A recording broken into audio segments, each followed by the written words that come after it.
안녕하세요. 유튜브 강PD의 상속증여 백문백답을 진행하고 있는 강성민 회계사입니다. 나초로의 상속증여 채널에서 만나고 있는데요. 상속증여 최고 전문가이신 나초로 대표님 소개해드립니다. 안녕하세요. 네, 안녕하십니까. 네. 오늘도 뵙습니다. 상속증여 전도사 나초로입니다. 네.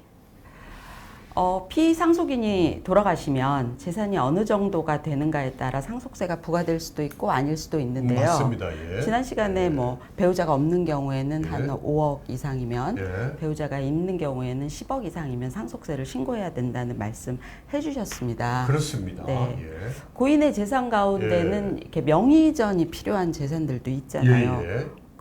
필요 없는 것도 있고. 그러니까. 좀 예. 알려주시죠. 예. 여러분, 명의가 바뀐다는 것은 꼬리표가 바뀐다는 거야. 그렇잖아요. 예. 여러분, 부동산은 등기부등본이라 표시를 합니다. 등기가 바뀌어야 돼. 네. 차량은 우리 PD님, 차량 등기부등본 합니까? 차량 등록증 합니까? 등록증이요. 그렇죠. 네. 그럼 그것은 공장이나 차량은 등록증이라는 용어를 써. 등록증이 바뀌어야 되는 거야. 등기 등록이라 표시되는 것은 바뀌어야 되는 거야. 네. 주식도 바뀌어야 될까요? 네. 주식도 우리가 주주명부 명의개설을 한다 그래. 네. 그래서 꼬리표가 붙는 항목에 대해서는 명의가 바뀌어야 된다. 그러나 꼬리표가 없는 게 대표적인 주자가 현재 현금, 서화, 골동품, 미술품 같은 경우에는 현재 꼬리표가 없다. 네. 가지고 있는 사람 것이다. 이렇게. 예. 네, 보석 같은 것도 그렇잖아요. 맞습니다. 네. 예. 그런 거는 명의 이전이 필요가 없는 거죠. 예. 야, 그런데 최근에 제가 서학골동품 개당 조당 점당 6천만 원이 넘어가는 작품 가로 열고 국내 현존 작가를 제외하는 경우에는 세금 부과되지 않습니까? 양도소득세. 예, 그 양도에 따른 기타 소득세가 부과되는데 예, 예. 이 기타 소득세가 부과가 된 순간 꼬리표가 붙게 돼 있다. 네. 그래서 저희가 늘 사실 부의 이전이 쉬웠던 서화, 골동품, 미술품 등이 기타 소득으로 과세가 된 순간 등기 등록된 효과와 동일하다. 이렇게 이해하시면 되겠습니다. 그렇군요. 예. 예. 근데 이제 명의 이전이 필요한 재산들은 예, 예. 상속이 개시된 다음에 언제까지 해야 되는 걸까요? 아, 이거 좋은 질문이에요. 네. 그러니까 상속세 신고 기한이 네. 돌아가신 날에 말일로 6개월이지 않습니까? 네. 똑같습니다. 아, 그렇군요. 예, 똑같습니다. 네. 과거에는 돌아가신 날로부터 6개월 했었는데 이거를 국세인 상속세 신고 납부기한과 동일하게 말일로부터 6개월로 똑같이 맞췄다. 그렇군요. 예. 근데 이제 부동산을 명의 이전하는 경우를 생각해 보면요. 예. 우리가 집을 살 때 셀프 등기를 하는 경우도 있지만 예. 좀 힘들기 때문에 예. 그 법무사한테 맡기잖아요. 그렇습니다. 상속의 경우에는 예. 더 복잡할 것 같아요. 예. 예. 자, 여러분 요즘에는 자가등기 많이 해요, 사실은. 왜냐하면 지금은 취득세도 실거래가가 원칙이잖아요. 네. 예. 자가등기를 유상 매매인 경우에 많이 하는데 네. 상속 같은 경우에는 비교적 서류가 조금 많습니다. 네. 많다 보니까 의뢰를 하는 경우도 많고 그 중에 똑똑하신 상속인들은 직접 하는 경우도 있습니다. 10회 한 1할 정도. 예, 그래서 부동산 명의 이전을 하기 위해서는 먼저 등기를 해야 되죠. 네. 하기 전에는 취득세를 납부를 하셔야 된다. 과거에는 취득세, 등록세가 나눠졌잖아요. 네. 과거에는 등기하기 전에 등록세를 내고 60일 후에 취득세를 냈어. 네. 근데 지금 합쳐져 있기 때문에 네. 한꺼번에 세금을 내고 등기를 해야 된다. 등기는 어디서 한다? 등기소에서 한다. 네. 근데 납부서는 예. 취득세의 경우는 구청에서 발급받잖아요. 그렇습니다. 네. 그래서 지방세니까. 네, 예. 그렇습니다. 이렇게 부동산 등기 이전을 할 때 필요한 서류들 어떤 예. 게 있을까요? 야, 이 서류 등은 여러분들 PPT로 현재 CG로 나가고 있죠. 나가고 있는데 이런 게 있구나 라는 정도만 캐치를 하겠습니다. 네. 여러분들 이 용어가 굉장히 낯설 수 있는데 이런 서류가 있습니다. 네. 자, 여러분 PPT 잠깐 보시면 피상속인 기준으로 했을 때는 재적등본, 기본증명서, 가족관계증명서, 혼인관계증명서, 이반관계증명서, 양자관계증명서, 주민등록 말소의 초본. 네. 저도 지금 다 못 외워서 저도 지금 자료를 보고 말씀드립니다.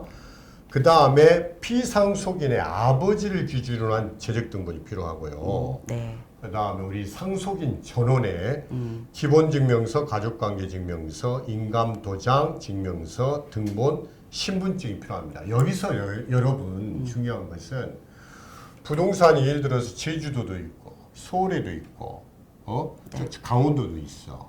그럼 관련된 서류를 3종을 3세트를 준비해야 됩니다. 등기소가 각각 틀리니까. 아, 그렇군요. 부동산 소재지의 등기소까지 가가지고 등기를 해야 되거든요. 그래서 네. 3세트가 필요하다. 저 아는 분 중에 굉장히 네. 이게 전국을 돌아다니면서 땅을 사놓으신 분이 있는데 그분이 만약에 상속으로 가면 굉장히 상속인들이 힘들겠어요. 네, 법무사 시켜야 되겠죠. 네. 법무사님께 의뢰하는 게 맞지 않을까 싶습니다. 네. 근데 궁금한 게 피상속인과 상속인의 증명서들은 당연히 필요할 것 같은데 네. 사망자의 아버지 그렇죠. 재적 등본은 어디다 쓰는 걸까요? 네, 좋은 질문이에요. 저희들도 등기 업무를 저희가 이제 전문을 하지 않지만 필요서를 안내하고 챙겨주는 역할을 하다 보니까 왜 돌아가신 아버지 소리가 필요하냐? 그에 질문을 많이 하는데 이렇습니다. 피상속인의 재적 등본에는 피상속인이 호주가 된 이후 자료만 나온답니다. 그래서 피상속인 선친의 재적 등본에는 그 이전의 자료가 나올 수가 있답니다. 그래서 네. 상속인, 전처자식, 혼외자 등 누락 가능성이 있기 때문에 돌아가신 아버지의 재적 등본이 필요하다. 보시면 되겠습니다. 그렇군요. 아주 이건 좋은 질문인데 네. 아무나 가르쳐주는 게 아닌데. 그렇습니까? 예, 예. 네. 보통 상속인이 여럿이고 예. 그럴 경우에는 예. 이렇게 유중한 경우가 아니라면 한 네. 사람 지정해서 유중한 경우가 아니라면 공동 상속을 해서 공동 등기로 가는 경우가 많잖아요. 그렇습니다. 근데 예. 이제 이게 막 처분할 때 복잡해지니까 예. 그냥 대표로 그냥 네 이름으로 해놔 뭐 이렇게 할 때도 있잖아요. 많죠. 그러면 안 예, 되죠. 맞습니다. 특히 상속인이 요즘에 국내에만 다 계시는 게 아니라 또 해외 계신 분들 네. 있고 그러다 보니까 이 매매할 때 공동 명의자의 모든 인감증명서 필요해. 또 해외 시민권이 있으신 분은 그쪽 대상을 가가지고 아포스티어 받고 그런 어떤 행정 절차가 복잡하다 보니까 한 사람 명의로 했다가 네. 나중에 팔리면 나눠갖자라고 이야기하신 분들이 적지 않은데 네. 그 순간 큰일 납니다. 나눠 갖는 명의는 한 사람이었어. 10억에 팔았어. 10억 양도땡이 들어왔는데 그걸 다시 세 사람의 형제로 나눠 갖는 순간 3억 3천씩 징의한 꼴이 됩니다. 그래서 나중에 나눠 갖기 위해서는 행정 절차가 복잡하더라도 공동 명의 등기를 하시는 게 맞다. 네. 주의하셔야 됩니다. 예. 네. 이렇게 뭐 귀찮아도 예. 이렇게 해야 되는 거고요. 예. 부동산과는 성격이 다르지만 예. 예금도 명의 이전을 할 수가 있잖아요. 그렇습니다. 보통 뭐 예금이 상속인들이 바로 찾는 경우도 있지만 예. 명의 이전을 하기도 하죠. 맞습니다. 예. 네. 그 찾아서 해지가 되기도 하지만 가끔씩 그 예금을 보다 보면 아버님이 가지고 있을 때 통장 계좌번호가 아들한테 넘어갔는데 같은 경우가 종종 있어. 그것을 승계했다는 이야기입니다. 네. 그래서 만기가 남은 예금이나 청약 같은 경우에는 해지를 하면 손해를 보기 때문에 네. 명의를 그대로 가져오는 경우가 있을 수 있다. 네. 이때 필요한 서류들은 어떤 게 있을까요? 예, 여러분들 이제 PPT로 현재 시지로 나가고 있죠. 네. 은행의 경우에는 명의 변경 신청서가 있어야 되고요. 네. 그다음에 예금주의 사망 사실, 상속인을 확인할 수 있는 서류 같은 게 필요하다. 네. 예. 그래서 원래는 모두 가서 이렇게 찾아야 되는 거잖아요. 상속인이 그렇습니다. 함께. 예. 그런데 못 가는 경우가 있을 때 예. 그런 때는 뭐가 필요할까요? 그러니까 요즘 은행에서도 상속인 한 사람만 갔을 때 예금 인출해 주지가 않습니다. 그래서 다 같이 가든가 아니면 못 가시는 분들은 이임장과 인감증명서를 첨부를 해서 제출해야지만이 예금 인출이 가능하다. 네. 그러니까 뭐 막도장 이런 거 가져가면 안 되고 반드시 그렇습니다. 인감 증명서를 가져가서 예. 해야 되겠네요. 맞습니다. 예. 근데 이렇게 막 소액을 찾을 때도 이렇게 하면 너무 번거롭잖아요. 그러시니까. 예. 예. 그러면 뭐 어떤 방법이 있나요? 그래서 예. 저희가 과거에는 소액 100만 원 기준까지는 한 사람만 가도 되도록 되어 있습니다. 근데 최근에 네. 우리 금감원의 보도 자료를 최근에 냈네요. 네. 상속 금융재산 인출 과정에서 겪을 수 있는 불편을 최소화해 주자. 네. 그래서 그 100만 원 기준을 300만 원으로 네. 향후에 상향 조정하겠다라는 보도 자료가 나온 게 있습니다. 네. 올해 안에 실시하겠다. 이렇게 돼 있더라고요. 그렇습니까? 네. 예. 300만 원도 조금 작아 보이는데. 그렇죠. 이게 수속을 하려면 필요한 돈이 좀 많이 있더라고요. 그러니까요. 예. 예. 그래서 이제 이런 것들도 조금씩 예. 개선해 나가면 좋을 것 같고요. 예. 오늘은 상속재산을 명의 이전하는 방법에 대해서 네. 알아봤는데 정리를 좀 해주시면요. 그럴까요? 예.